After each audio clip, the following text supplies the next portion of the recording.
Liyayikhetha igumgedlela inkosi enkulu uBombela isitimela samampondo babamkhulu mkhulu phakade ame. Noma kungenzekani uze ungakhohlwa ukuya entabeni enhlangakazi. Lawo kwakuwamazwi akhe uNkulunkulu ewabhekise kuye uShembe.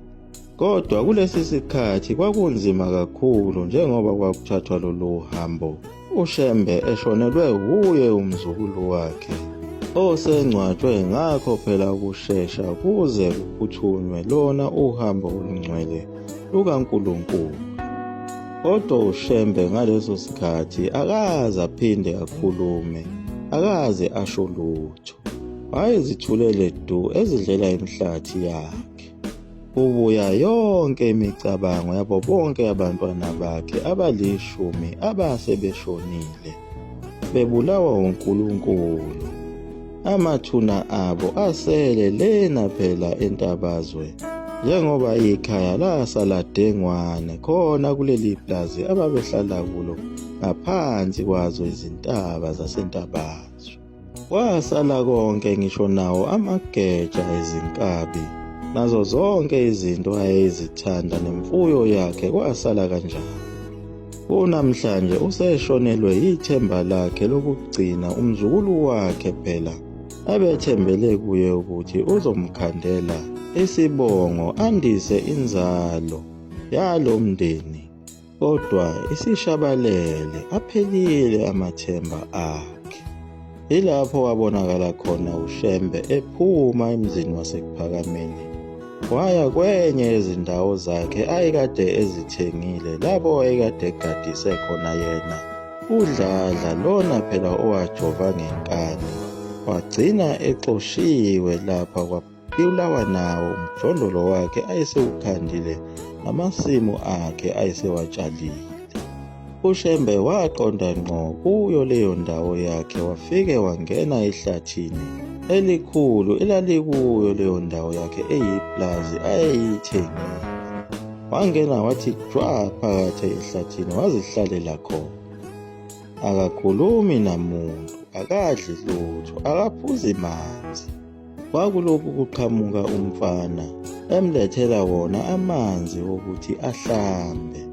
Kodwa uma ethi umlethela ukudla wayibuyela nakho emuva lokho kudla engakudlanga uShembe.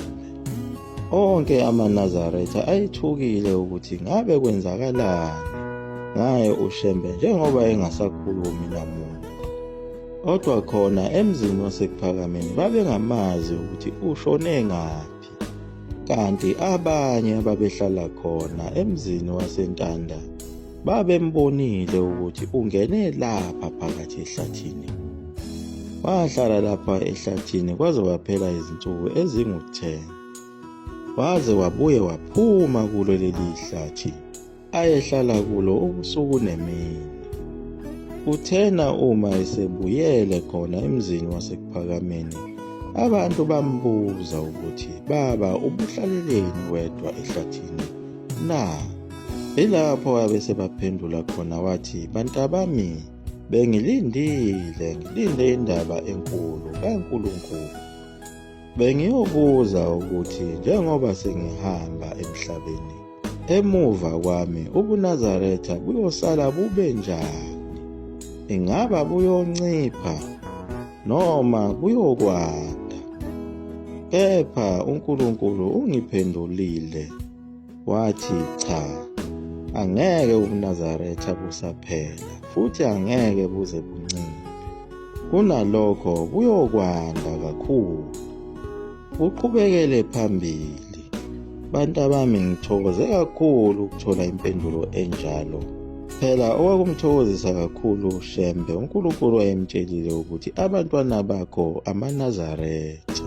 Njengoba uNkulunkulu esevumile ukuba kubulawe uBenjamini lona beseyithemba lakhe, okusho ukuthi uNkulunkulu wayengafuni ukuthi uShembe ebe nomndeni omkhulu, ngoba wayibona kona ukuthi lobu bukhosi basezulwini buzosuke bufane nobukhosi basemhlabeni lapho tholakala khona imindeni eminingi yasebukhosini ibanga ibulalana, ibanga isihlalo sobukhosi njengoba kwenzekile khona kwaZulu. Kanti naye uCetshwayo wayesibonile isibonakaliso lapho wayebone khona amakhehla ayefikile amabili ayengaqondakali noma kwakuyizingelosi ezamchazela ukuthi uNkulunkulu uzoyivala inzalo yabafana kwaZulu, ngoba le mibango yobukhosi iyimbangela ukuthi kufe isizwe sakwaZulu ngenxa yakho ukuthi kubangwa ubukhosi. Lawo makhehla aze asho ukuthi uZulu usediniwe kakhulu ngenxa yaleli gazi elichithakayo, ngenxa yabantwana baseNdlunkulu ababanga ubukhosi okugcina bubulala isizwe sakwaZulu. Nakhona lapha kuwo umndeni wakaShembe uNkulunkulu wayengakufuni ukuba uShembe ebe nomndeni omkhulu njengoba wayezibulalile izingane zakhe ezi10. Usephinde wabulala naye umzukulu wakhe uShembe, njengoba uNkulunkulu wayishilo futhi kuye uShembe ukuthi aze angaganwa. Inhloso yakhe uNkulunkulu wayengafuni ukuthi uShembe ebe naso isithembu, ngoba leso sithembu isona esasizompanga umsindo wokuthi azale izingane eziningi. Kodwa ngoba wayesezithathile abafazi abaningi wazala izingane eziningi, uNkulunkulu wavele wazibulala. Wayeseqale phansi ukuthokoza uShembe njengoba ethole lo myalezo ophuma kuye uNkulunkulu. Ilapho waqhubeka khona uShembe wabatshela abantwana bakhe ukuthi njengoba umhlangano uzophuma uye entabeni eNhlangakazi, kumele bonke abantu balinde bazile itiye, usawoti, ukhari, amafutha, irayisi kanye no-baking powder nezinkwa ezinemvubelo. Wathi uma seyiqedile leyo nkulumo yakhe, wabe esekhetha ingxenye yabefundisi ukuba beqale bethathe uhambo beye khona entabeni eNhlangakazi. Lowo phela kwasekuyiwo umkhuba wakhe uShembe ukuba kwaqala kuhambe yena nedlanzana labefundisi beyohlala entabeni, bese ukuthi umhlangano uphume ngemuva kwabo. Ngako ukuthi uShembe wayithumela othile emzini waseKuphakameni ukuba akasho ukuthi umhlangano usungaphumi. Wawuvame ukuholwa yiye inkosazana uMamntungwa owayeUmphathi wawo amakhosazana, eze ayewubeka khona entabeni. Waphuma uShembe kanye nabo abefundisi bashiya umhlangano usubuthene khona emzini waseKuphakameni, sebelindele lona izwi lenkosi eliyosho ukuthi umhlangano usungaphuma. Bahamba uShembe nabefundisi baze bafika khona entabeni, bahlala lezo nsuku belindile. Ilapho kwafika khona izwi likaNkulunkulu kuye uShembe elambuza ukuthi walapha entabeni wedwa, baphi abantu, aphi amaNazaretha? Waphendula uShembe ngokuthi ubashiye emzini waseKuphakameni ukuba belinde usuku lokukhuphuka intaba. Laphendula izwi lathi abekho labo bantu obashoyo, bahlubukile bonke ngoba uthe abayeke itiye. uShembe asazi ukuthi wayithathephi le list yalezi zinto ayithena aziyekwe uma kuyiwa entabeni eNhlangakazi. Kodwa itiye phela wayelibalele khona ukuthi liwumuthi, njengoba lihlanganiswe ngawo amakhambi angaziwa ukuthi ayinhloboni, njengoba wayewayalile amaNazaretha ukuthi umuthi angawudli futhi namaphilisi abelungu bangawasebenzisi kanye nayo imijovo. uShembe wabachazela abefundisi ngalelizwi likaNkulunkulu, wabe sebabuza ukuthi bona bathini ngale ndaba yetiye. Abefundisi baphendula ngokuthi leli tiye alingabe saphuzwa. Kodwa uShembe wabajikela wathi, cha bantabami, ningabe sakusho lokho, ishoni ukuthi aliphuzwe itiye. Babe sebesho njalo abefundisi. Bathi mabeqeda ukusho lawo magama wabe sethumela ekuphakameni ukuba bayotshela bonke abantu bapheke itiye ngamabhodo amakhulu. Bonke abantu baliphuze itiye beze bedele. Uma sebeqedile uphume umhlangano uholwe yiyo inkosazana uMaMtungwa. Nangempela inkosazana uMaMtungwa yawuhola umhlangano waze wayofika khona entabeni. Sebefikile khona ezansi kwentaba kwenzeka ngenye indlela eyayehlukile kulokhu, ngoba bathi ukulinda izinsukwana belindile laze lafika usuku lokuthi beyobingelela intaba.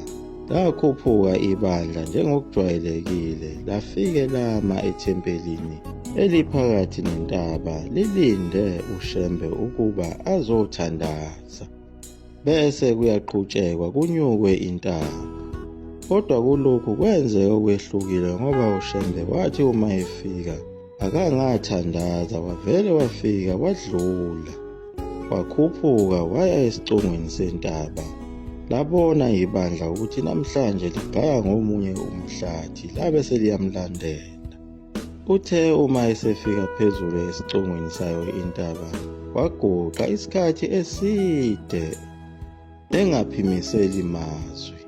Uthena ekugcineni wabaphimisela amazwi, wazwakala esethi, "Ngiyabonga baba, noma kubuhlungu, ngoba umkhonto obufuna ukucima ilanga uphebezile."